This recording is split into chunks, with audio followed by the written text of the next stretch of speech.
Thanks. The next question, somewhat specific as well. If one has Lyme disease, is vitamin D all right to take? I was told it was not, according to the Marshall protocol. Which I just happen to know about because I read the literature quite extensively all the time, and I know that one of the things that has come that Lyme patients are aware of is this thing called the Marshall protocol, which is you avoid all vitamin D, and then you take a drug called Benicar, which is it's blood pressure medication, essentially. So, and it's based on some empirical research that indicates that vitamin D, which by the way, vitamin D is a hormone. It is not a nutritional thing, it is a hormone. And there are different forms of the hormone and they feed back with one another. So one form of vitamin D is immunostimulatory, the other form of vitamin D is immunosuppressive. And so the theory is that the bacteria are in control of that, which form you get, the immunosuppressive or the immunostimulatory. So the bacteria say, I don't want your immune system to work, so they trigger the form of vitamin D that keeps your immune system from working properly. But unfortunately, there have been no clinical studies of this whatsoever. It is based on basically computer modeling of different types of molecules. So, and vitamin D is a very important part of people's immune systems. And I know that a lot of people with Lyme disease, when their vitamin D levels are tested, or even chronic disease, their vitamin D levels are very low. So is it because of the infection or is it the cause of the infection? And that question has not been answered. So, and I'm sure that the people who are more knowledgeable about nutrition than I could tell you this better, but if you take a natural form of D, so in other words, from the food itself, where vitamin D is found in food, and the only one I know of right off the top of my head is mushrooms, is that right? Right, and that there are others too, then that's what your body was designed to actually work with, and low vitamin D is not a good thing. So I don't know if that helped or not, but I don't think you should eliminate vitamin D from your diet. I agree. Vitamin D is a very beneficial compound in the body. So if it's low, a lot of things can happen. One thing, they show that vitamin D can control cell division. So if your vitamin D is low, cells can divide rapidly, and we know that can be bad too, right? So we don't want that. Other things that show that it also plays a role in your immune system as well too. So if it's low, your immune system's weakened. If you're dealing with things like Lyme or other co-infections, that's a negative thing as well. So definitely I recommend doing some vitamin D. There's different types out there, but I wouldn't get an exact recommendation for dosages, but definitely vitamin D would be very safe to take. I think it'd be very beneficial for overall health as well as preventing illnesses and also just correcting things with Lyme disease as well. Yeah, and we don't, as a group, we don't believe the Marshall Protocol is effective for most of what we do, and we certainly don't believe that keeping a vitamin D level low is important for your overall health. We actually believe that, like Holly said and like Eric said, that it is a hormone, and hormones tend to need to be in an optimal level for your body to remain optimally healthy. We actually believe that, again, vitamin D is a hormone, and if you take a certain amount of vitamin D, the best thing is to be tested for what that level is. We actually believe that the optimal level is somewhere around 60 to 80 within a number. And really, less than that means that it's a less optimal amount of vitamin D. Just saying that you have normal levels, you could have a normal level at 30, but that would be very low normal and what we certainly believe is suboptimal. Thanks, guys.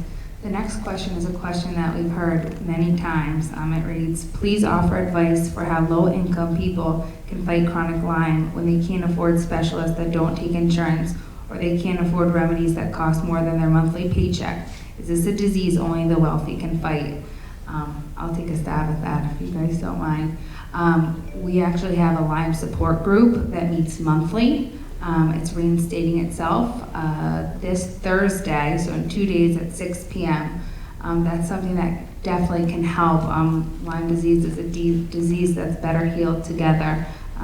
As all the folks up here were saying, 2 heads is better than 1, 3 heads is better than 2, et cetera, et cetera. So the support group is something that's really beneficial.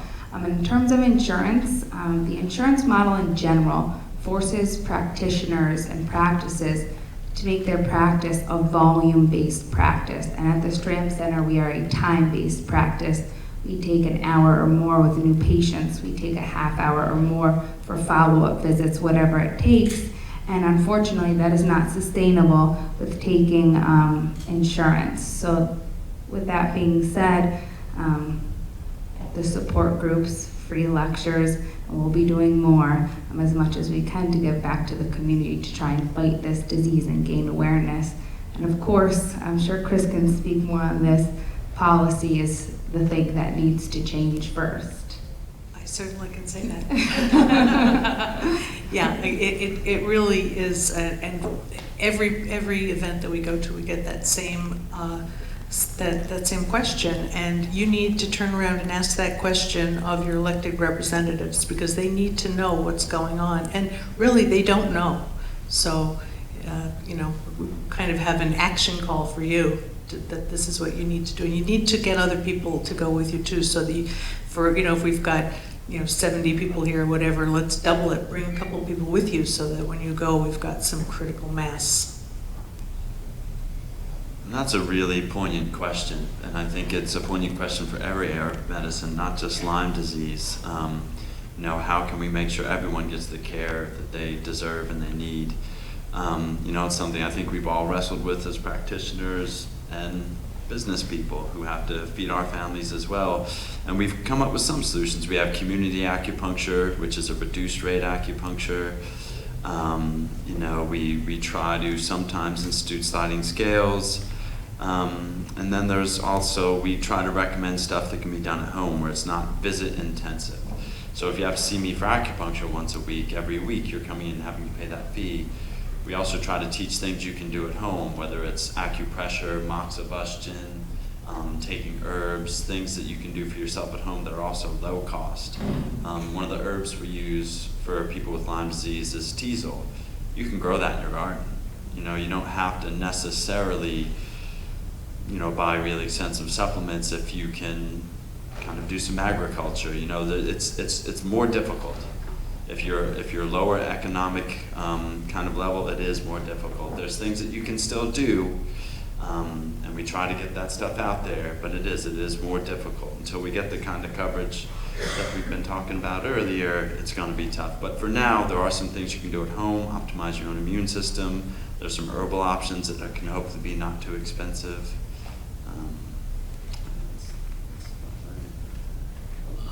I'm not a physician, although I try to play one on TV occasionally, but yoga classes, and you can do yoga at home. We offer yoga classes at the center, and this summer we're going to be offering $10 yoga classes, so it's more affordable. But you can do a lifestyle change. Yoga itself will open up the chest, stimulate the thymus gland, get your immune system going. There's breath exercises you can do, and you can teach yourself these things too. This stuff is also available on the internet and a lot of sources. So there's lifestyle changes that you can do that won't cost anything. It costs a lot of devotion and time, but that's your dedication and what you need to do. So we have some of those resources also.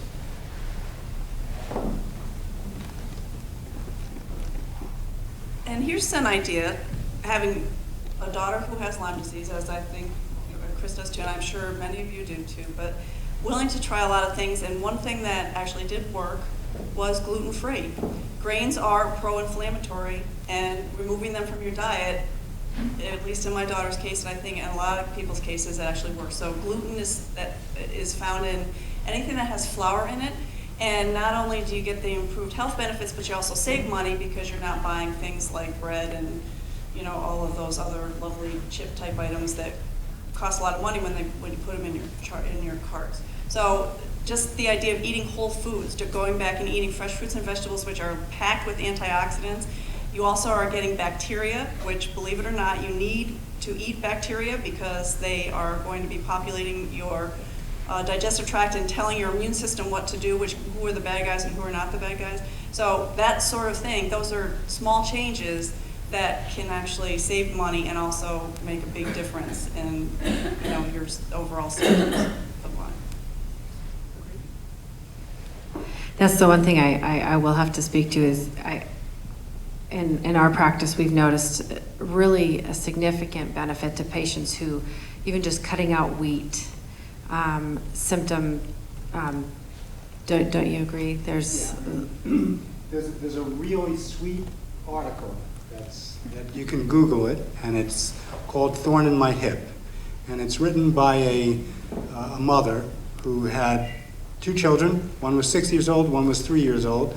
She was taking them to soccer practice, and she noticed the 3-year-old didn't want to play. She thought, oh, he just is one of those kids that just doesn't like sports. Well, then eventually she saw that he was having a limp, and he was complaining of his knee hurting. And she thought, well, maybe he's just trying to get out of playing. She took him to multiple doctors, rheumatologists, juvenile rheumatologists, infectious disease doctors.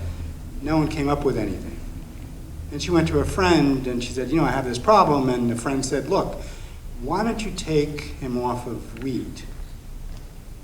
Now, by this time, he was 6 years old. She was having to push him around in a wheelchair. Within 6 weeks, he was walking. To think that food and what we do and our lifestyle is just fluff? No, that's it. That's medicine. Good food is good medicine. Exercise is good medicine. Loving the people around you is good medicine.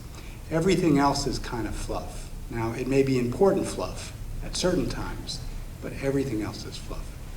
And to also answer the whole microbiome question, which actually is kind of my passion, with the idea of eating bacteria. What's noted is that gardeners that work out in their garden and don't get bit by ticks actually do better.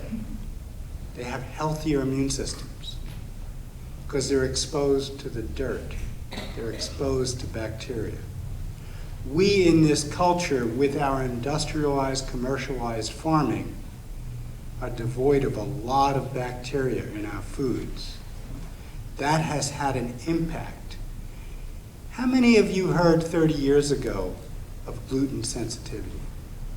Didn't exist. There weren't peanut allergies. There weren't the allergies that we have now that are so prevalent. What is noted, and it's kind of interesting, is that children that are 3 or 5 years old that are given amoxicillin on a regular basis for ear infections wind up having more incidence of asthma and more incidence of upper respiratory tract infection. An interesting part, too, is that we tend to kill off a bug that we think we should kill. And that bug is called H. pylori, which is noted to promote ulcers in later life. The likelihood is that just killing something that could be bad doesn't work. We have a farm. The farm is here. When you just kill something, you allow bad things to grow. So my answer to your immune question is how can I prevent, is just go out and eat some dirt. Okay.